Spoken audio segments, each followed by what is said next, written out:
Алаканкы чыкканда акчалуу болом деп ишенүү ширкпи дейт.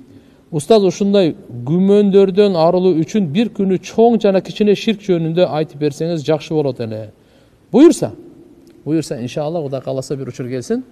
Ширктин бардык түрлөрү, кичинекей чоңун бардыгын айтып берели. Бирок алаканкы бул жакшыга үмүт эле. Жакшылыкка жоору. Пайгамбар саллаллаху алейхи ва саллям жакшылыкка жооруйт эле. Мынакей Ясир келип калды. Ясир деген мындай жеңил деген сөздөн чыгат да. Ишибиз эми мындан ары жеңил болот экен деп жакшыга жооруса боло берет. Жамандыкка жооруса болбойт. Жакшыга жооруса болот. Жамандыкка жооруса болбойт. Мышык өтүп кетти. Иштер өлдү.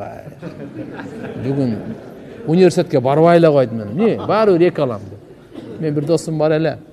Троллейбустун зымы чыгып кетсе, кайтып келет эле үйүнө. Эмне үчүн? Болду эми бүгүн депчи. Бул суеверие, бул туура эмес.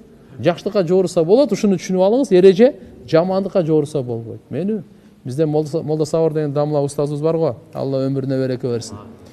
92 жылы, жок, 93 жылы мен досум Сүйүн деген досум бар да, сурап калды да. Мышык өтүп кетет го деди да. Ошондо эмне болот деди эле Молда Сабыр дамланын жооп берген да. Мышыктын сенин ишиң менен не иши бар деди. Ал өзүнүн ишин бүтүрө албай жүрөт дейт. Курсак ачып тияк бияктан нан издеп жүрсөң, сен иши менен не иши бар депчи.